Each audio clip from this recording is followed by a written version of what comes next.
very much, and I'm most delighted to be here tonight. Actually, hearing wonderful memories about the things written, valedictories and things like that, and especially sort of being less than complimentary about foreign countries, reminded me of a wonderful, well, very bad actually, Python sketch called Prejudice, a little game show called Prejudice. And the whole point was just to be as rude as you possibly could about other countries in the world. And the winner was miserable fat Belgian bastards. Oh, that's brilliant.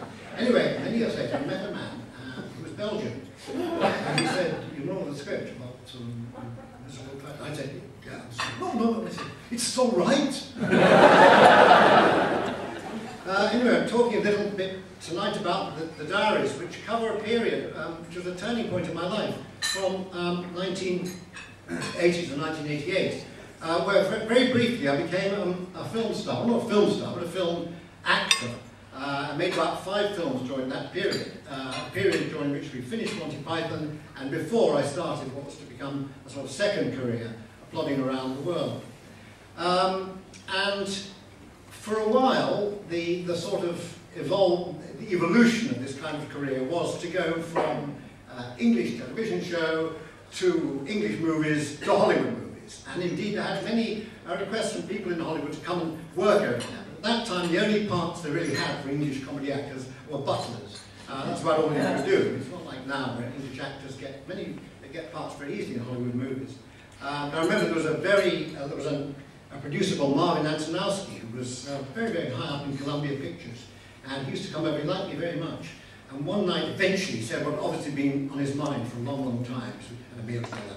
He said, Michael, you know, you are a very, very good light comic actor. So thank you very much. So I'll stick to that. You know, Hamlet, no. Stick to light comic actor. Anyway, the change really came, I suppose, after I'd finished doing A Fish Called Wanda in 1987. And it had been an enjoyable film to do. And as I say, it was one of a series of films I made during that period, including Missionary and Time Bandits and Brazil. And after finishing it, I really just didn't know quite what to do. I was in sort of limbo.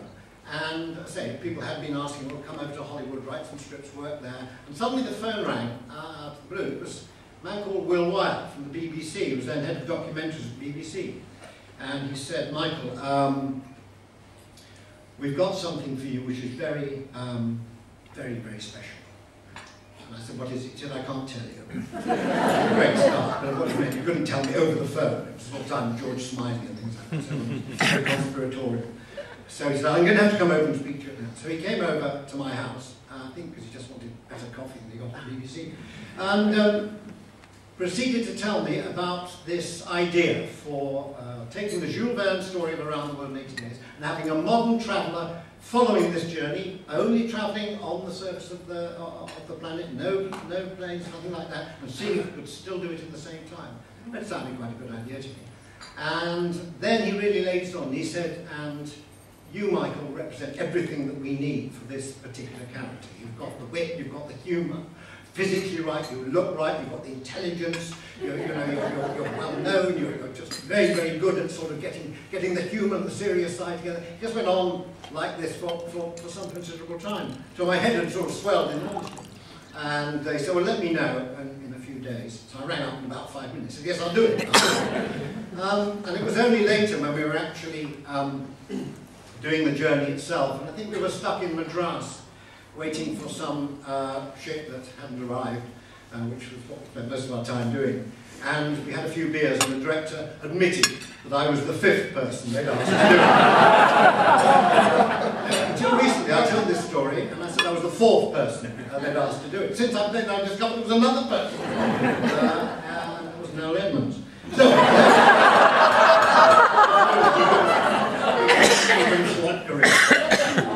anyway, I've no regrets, because that turned out to be something I really wanted to do, and we developed a kind of way of travelling which had no precedent, really. It was unscripted, wandering around the world, relying on foreigners who couldn't speak your language to make you look an idiot, and then people would enjoy the series. So I think that's really been the pattern ever since. But I think there were other reasons at that time why I didn't want to go to Hollywood.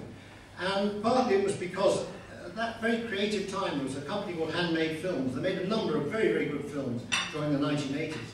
And I think we've always been rather intimidated in this country by Hollywood and what Hollywood means and what they produce, because they've got the money, because they've got the great stars. In fact, a number of the very best films of the early 80s were English films, many of them English comedies, like A Fish Called Wanda. And one particularly was Alan Bennett's Private Function, which was one of the most enjoyable films I made. And I think I really enjoyed making films with a touch of Englishness about them. And you couldn't get much more English than A Private Function. There's a lot about that in the diaries, but basically it was a very enjoyable working with Alan. He was very keen to be there on the set, but not to get in anyone's way. I said, no, just get up, get up. And there was one scene where I was actually doing something with the camera, and we were in a house that was all shot up in Yorkshire, and on the wall behind was a little alcove. And I could see Alan desperately wondering where he was going to get out of sight. So he climbed into the alcove and sort of huddled up in the fetal position. And just before they said action, someone closed the cupboard door. This entire take, knowing Alan Bennett was in the cupboard, without saying anything, and I just couldn't do it without breaking up. So you went, what's the problem? This actually wasn't particularly funny like, sort of feel like, for Maggie Smith. I said, Alan's in the cupboard.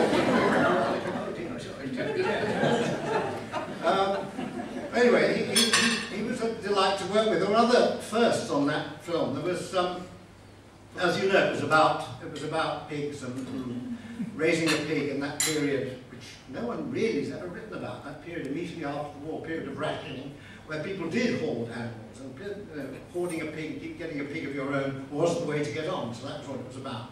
So our director, quite admirably, and unlike Hollywood, decided no special effects. We will have the pig there. We'll have a real pig in all the various sequences in which it's required. So they bred 3 pigs, all of which were called Betty, but only 2 of them could act. That was fairly clear. One of them could barely get down the stairs. The others, like what pigs I worked with. And anyway, finally they chose Betty. But Betty was, like any actor, prone to nerves. So one had to get the set as quiet and as comfortable as possible before the pig came on. So we would all be there, Jenna Elliott, myself, Maggie Smith, Jim Carter, and we'd all be sitting there, and someone would say, right, call Betty.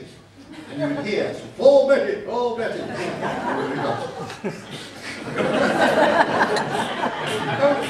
And then, sashaying through the door came Betty, swinging the stick in half, and sort of would settle down. And as soon as it said action, Betty leaped. A lot of actors probably the same, but they need to go before they come onto the set. So it was a real problem, because every time we said action, Betty evacuated, and we all had to go away for half an hour. They came back. There was a young man, a young boy, he was only about 15 or 16, who turned up every day on our set in Ilkley, just looking at what was going on, and we'd say hello and all that. And he just said, you know, is there anything I can do? I just want to be a part of any filming I can do and all that.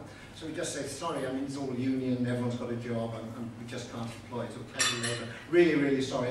And then suddenly someone had a good idea. I went out and said, yes, come on in. Now, this is a bucket. This is the pig. When the pig comes on, you will know there'll be a certain moment, and you've got to get that bucket under the pig, and then gather the remains, and we can all carry on, we don't have to clear the carpet. And this happened, and it was extremely successful. And he was so good at it, and actually it's the only film I know in history which has a credit Bucket Boy.